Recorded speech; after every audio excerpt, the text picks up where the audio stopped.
আসসালামু আলাইকুম সুপ্রিয় দর্শক, আজকে আপনাদের জন্য নিয়ে হাজির হলাম সাধারণ মশলায় অসাধারণ স্বাদের ব্রয়লার চিকেন ভুনা রেসিপি। যারা চিকেন খেতে পছন্দ করেন না তারাও আজকের রেসিপি ফলো করে রান্না করেই দেখুন। এই চিকেন ভুনা রেসিপির প্রেমে পড়ে যাবেন। আমি তো সবসময় বাসায় এভাবেই চিকেন রান্না করি। আর যাদের কাছে চিকেন খেতে গন্ধ লাগে তারাও আজকের রেসিপি ফলো করে বাসায় একবার বানিয়ে দেখুন, খেতে অতুলনীয় হবে। তাহলে চলুন শিখে নেওয়া যাক আজকের এই চিকেন ভুনা রেসিপি। মিডিয়াম হিটে চুলায় একটা প্যান বসিয়ে নিয়ে নেব হাফ কাপ সরিষার তেল। আপনারা যে কোনো খাবার তেল ব্যবহার করতে পারেন। 2টি তেজপাতা মাঝখান থেকে ছিঁড়ে দিয়ে দিচ্ছি। আরও দিয়ে দেব 1 কাপ পেঁয়াজ কুচি।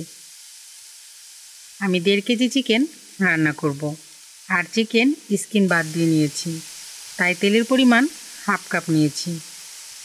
আপনারা স্কিন সহ রান্না করলে তেলের পরিমাণ একটু কমিয়ে নেবেন। এখন এর মাঝে আমি একটা মশলা অ্যাড করব। এই জন্য নিয়ে নেব 3 টুকরা 1 ইঞ্চি সাইজের দারচিনি, হাফ চা চামচ কালো মরিচ, হাফ চা চামচ বা 5 থেকে 6টা সবুজ এলাচ, একটা কালো এলাচ, কোয়ার্টার চা চামচ বা 5 থেকে 6টা লবঙ্গ। এগুলো সামান্য থেতলে নিয়ে দিয়ে দেব। এটা আপনারা রান্নার শুরুতে রেডি করে নেবেন। এভাবে মশলা দিলে চিকেনের মাঝে দারুণ একটা অ্যারোমা সৃষ্টি হবে। আর চিকেন রান্নার শেষ পর্যায়ে এই আধা ভাঙ্গা মশলাগুলো নরম হয়ে যাবে, আর মশলা থেকে সবটুকু অ্যারোমা চিকেনের মাঝে ছড়িয়ে যাবে। পেঁয়াজ নরম হয়ে গোল্ডেন কালার হতে শুরু করলে একে একে সব মশলাগুলো দিয়ে দেব। 1 টেবিল চামচ মরিচের গুঁড়া। মরিচ আপনারা আপনাদের টেস্ট অনুযায়ী অ্যাডজাস্ট করবেন। আমার মরিচ গুঁড়া তুলনামূলক ঝাল একটু কম। 1 টেবিল চামচ হলুদ গুঁড়া। সামান্য একটু পানি দিয়ে দেব, এতে করে শুকনো মশলা পুড়ে যাবে না। মশলাগুলো 1 মিনিট ভুনে নেব। এভাবে মশলা ভুনলে যে কোনো তরকারির কালার দারুণ আসে। মশলা ভোনার সময় চুলার আঁচ মিডিয়াম লোতে থাকবে। দিয়ে দেব 1 টেবিল চামচ রসুন বাটা, 1 টেবিল চামচ আদা বাটা। সামান্য একটু পানি দিয়ে কষিয়ে নেব আদা রসুনের কাঁচা গন্ধ যাওয়া পর্যন্ত। এই পর্যায়ে দেব 2 চা চামচ ধনিয়ার গুঁড়া, 2 চা চামচ জিরা গুঁড়া। ব্রয়লার চিকেন সেদ্ধ হতে বেশি সময় লাগে না, তাই মশলা ভালোভাবে সময় নিয়ে কষাতে হবে। মশলা যত ভালোভাবে কষাবেন চিকেন খেতে তত বেশি মজা হবে।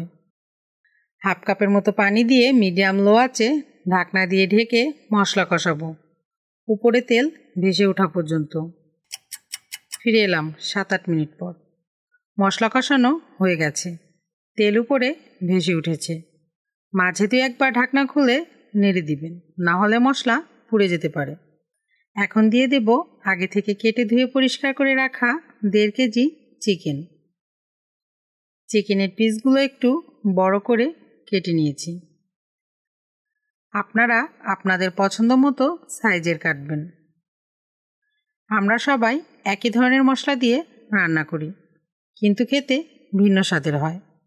এর কারণ কৌশল আর ধৈর্যর।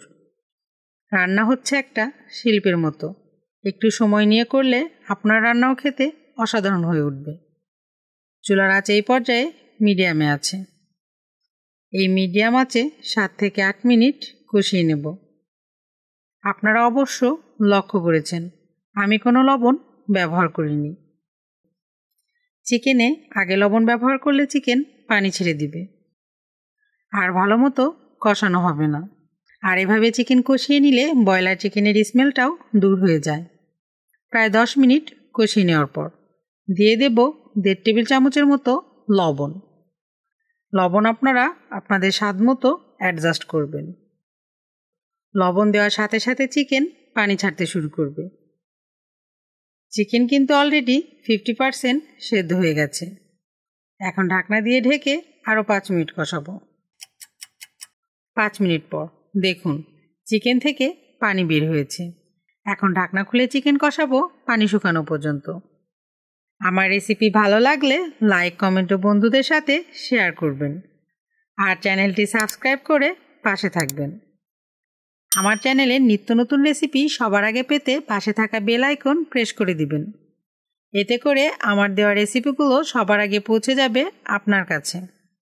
পানি শুকিয়ে চিকেন কষানো হয়ে গেলে দিয়ে দেব 1 কাপ পানি। এই পানিতে চিকেন সেদ্ধ হয়ে যাবে। আপনারা চিকেনে ঝোল দিতে চাইলে পানির পরিমাণ বাড়িয়ে নেবেন। এখন ঢাকনা দিয়ে ঢেকে মিডিয়াম লো আঁচে রান্না করব, মাংস পুরোপুরি সেদ্ধ হয়ে যাওয়া পর্যন্ত। ফিরে এলাম 15 মিনিট পর। চিকেন রান্না হয়ে গেছে। এভাবে চিকেন রান্না করলে চিকেনের মাঝে মশলা ভালোভাবে পৌঁছে যাবে। এভাবে একবার রান্না করে দেখুন। যারা চিকেন পছন্দ করে না তারাও আপনার রান্নার তারিফ করবে। আজকের মতো এখানেই বিদায় নিচ্ছি। দেখা হবে আবার নতুন রেসিপিতে। সেই পর্যন্ত ভালো থাকবেন, সুস্থ থাকবেন। বেস্ট ইয়াম্মি কুকিংয়ের সাথেই থাকবেন। আল্লাহ হাফেজ।